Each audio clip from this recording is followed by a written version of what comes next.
Hi viewers, once again good evening. Welcome to my show. So today I am going to deal your 10th class first chapter real numbers.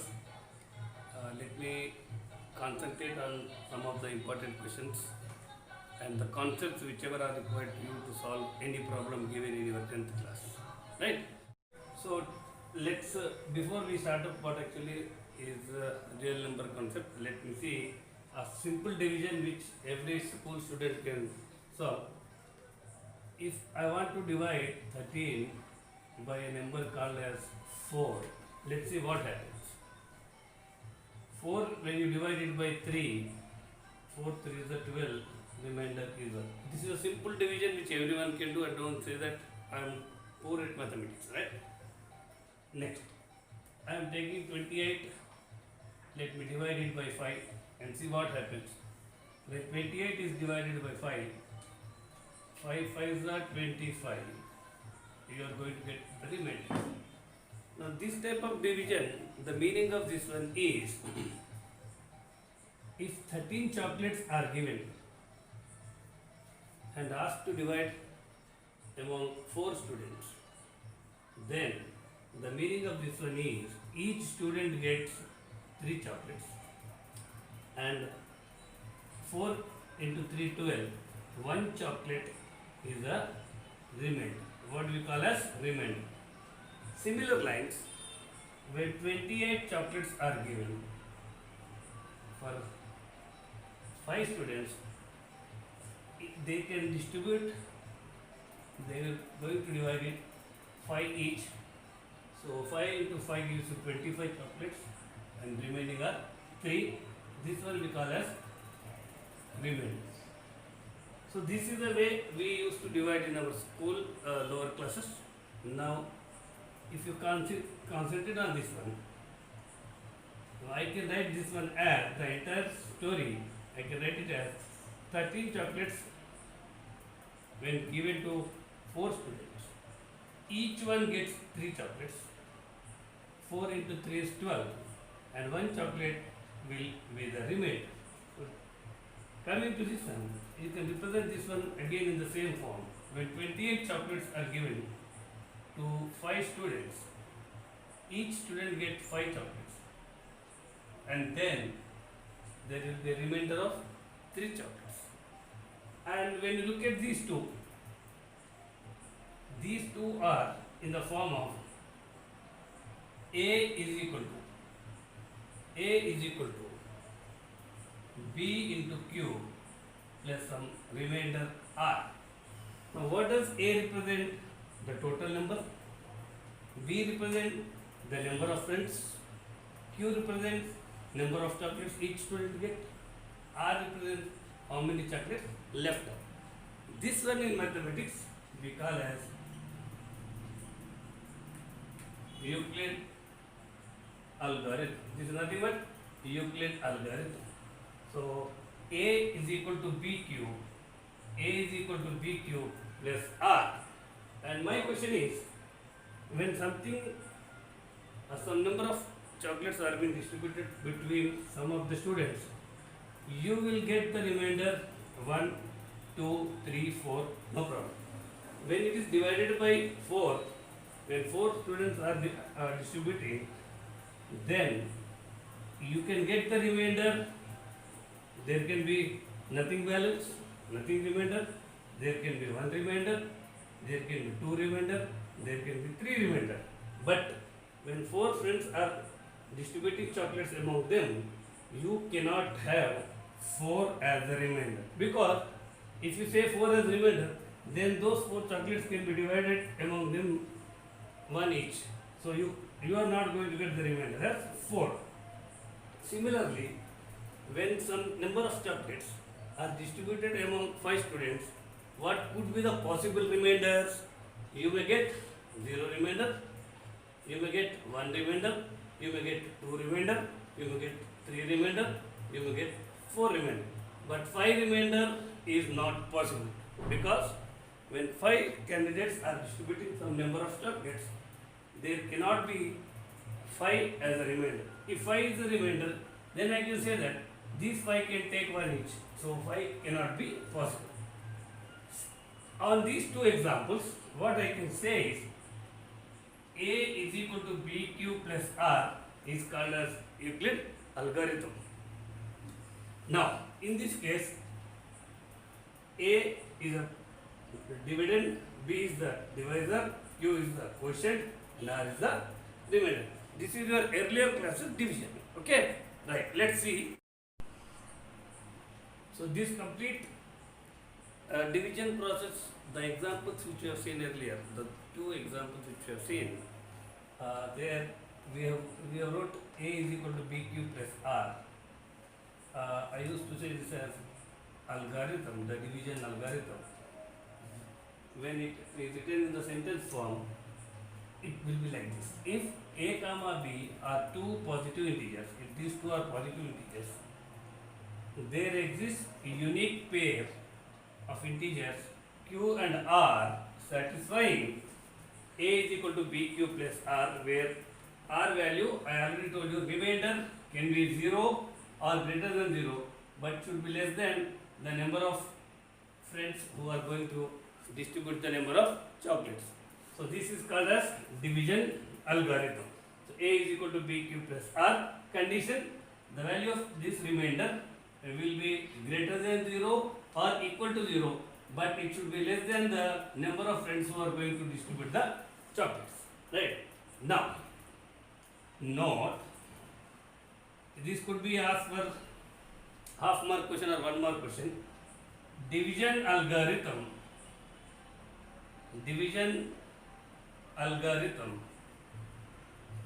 is used to calculate HCF. This is very important. Division algorithm is used for what? It is used to calculate HCF. What is HCF? Highest common factor. Right? Let's see one example after this one. Okay. So here he is asking you to find HCF of 240 and 3200 using algorithm. I already told you it are nothing but don't use the bigger terms called as algorithms, and don't scare off the terms algorithm. Usually you children will scare off the terms division algorithm. You should not be worry of that terms. Very simple. Don't be panic. Division algorithm is nothing but your 5th class divisions. That is simple, beta. I am here to save you. So coming to this one, here you take, always try to take the bigger value as 3200, whatever it is A, and B is equal to 240. If you are not that good enough to straight away write it in the algorithm format, what you do, you in your rough work, you can divide the bigger number by the smaller number. This should be done in the rough work part. Remember, I am teaching you as such how you have to take your examination. So this should be 240, 1 the 240, right? 240, it is 3 times, will be 720, remainder will be 80. Stop there, just divide this one. Now what you do, you know that Euclid division algorithm is nothing but A is equal to BQ plus R. You know this one. So this has to be kept in mind. Now A is a bigger value 3200. You can write it as B. B is 240. The number of students who are going to distribute into Q. Each one gets 13. And what left out? 80. So this is your step number 1. Then from this one you ignore 3200. Now catch up these two values. Now consider these two values, beta. Now let A is equal to the bigger value 240, comma B is equal to 80. Same story. You go to your rough work area, divide 240 by the smaller value. 8 3 the 240. remainder is 0. Now this process should be continued until you get the remainder 0. So how can I write this one? 240 is the bigger value. 240 is the bigger value. Number of chocolates is divided among 80 students. Each gets 3 chocolates. And what left out? 0. Once you get the remainder as 0, your work is done. So whatever is the number of students, whatever is the divisor here, therefore HCF of whatever the numbers are given, 240, 3200 is this. What is that? 80. Very simple to get the answer. Now we are seeing a second type of questions which are frequently going to come in your 10th class. That is finding out LCM and HCF by prime factorization. Here the question is find LCM of 12, 15, 21 by prime factorization method will be the question. So here what you have to do is given numbers are, whatever the numbers are given, this is the way to approach the answer. Given numbers are 12, 15, 21. Now what you have to do is you have to divide the number by prime numbers. Remember, this is the key term, keyword prime. So you have to divide it by prime number. So whatever the prime number you want to take, you should take. It is not mandatory that you have to take only the least possible prime number. So I am going to start it by 2. It's not a rule that you have to take 2. You can start up by 3 also. Now 2, 6 are 12. Again I am going to take, this time I am going to take 3. 3 to the is 6. Therefore 12 I can write it as 2 into 3 into 2. 2 into 2 is 2 square into 3. So this is my value of 12. I am writing it in a box. Right? Now you consider 15. Same process has to be applied. You have to divide it by only prime numbers. Remember, this is a keyword. Again I am saying you that prime factors must be taken. This should be 5. And again 5 cannot be written as multiple product of two different numbers. So 15 can be written as 3 into 5. Both are prime factors. And the last one is 21. Again dividing it by prime numbers. 3 7s are 7 itself is the prime number. Stop there. Therefore 21 is equal to 3 into 7. Once all the given 3 numbers are represented as product of prime numbers, then very simple to find out the LCM and HCF. To calculate LCM, what you have to do is look at all the 3. Here it is in terms of 2, 3. It is in terms of 3 and 5. It is in terms of 3 and 7. When you are considering the LCM, you have to consider all the factors and bigger factors. For example, here you have got 2 square. Nowhere you find 2 as a factor, then this is the only factor which is bigger, 2 square. 3 is there. 3 is there in the first one. 3 is there in the second one. 3 is also there in the third one. But this is 3 power 1. This is 3 power 1, this is 3 power 1. So bigger one is 3 power 1 itself. And what is the other factor you have? There is a factor 5. That is a lone factor. 5 is nowhere present in the remaining 2. So you have to take that itself as a bigger one. And 7 is also there. 7 is not there in other 2 factors. This itself is a bigger factor. So that is your 2 into 2 square into 3 into 5 into 7. 4 into 3 into 5 into 7, this gives you 420. That is the value of LCM. And how to get HCF? He is also asking you to find the HCF. HCF means in the given 3, which is the factor which is common to all the 3. Here there is 2, but 2 is not there in the remaining. So you leave it. Here it is 3 is there in the second one and also there in the third one. but which is the 3 which is with the least power? All are with only 3 power 1. So that is called HCF. So this is the way to calculate LCM and HCF. Now we are going to see the properties of logarithms, which is also very important for 10th class examination. I am basically focusing on 10th class board examination. Now coming to this one, first property is log xy, log x into y. Now this is nothing but log x plus log y. Don't bother about the base remains as it is.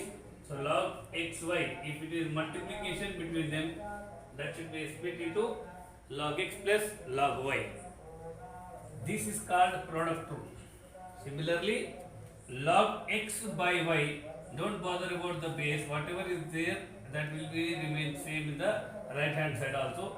So log x by y is equal to log x minus log y, that is called quotient rule. And third one, log x to the power of n, if something is there as a power, that can be thrown down in the first position, means n into, this is coming to the forward direction, so n into log x base a, right? And this is called as power rule. And coming to this one, log a base a, if you have same values, log a and base is also same for any values, if these two are identical, that will be equal to 1. And the last one, log 1, logarithm of 1 to any base is always 0. These are the 5 values which you have to remember in solving the problems of problem based on logarithms, right? Let's see an example based on the logarithms formula, whatever has been given to you. Is asking you to write log 16 base 2 minus log 4 base 2 as a logarithm of a single value n, right? Now we know that log x, this is something in the form of log x minus log y, right? As I said, you do not bother about the base. Here it is 2, then you are going to write it as 2 and it should be applied to the same. So base remains same whenever you write the base keep on going the same quantity. Now, similar lines, here you have got base 2, so these are the base. Therefore, how can I write as log 16 base 2 minus log 4 base 2 can be written as log 16 divided by 4, log x is 16 and y is 4 to the base 2. Now this gives log 4 1 the 4 4 the log 4, you have to read it as log 4 base 2. And this one you can still, 4 can be written as 2 square base is 2, right? And what was the formula? I already told you that log x power n, when having a base a, this should be thrown outside.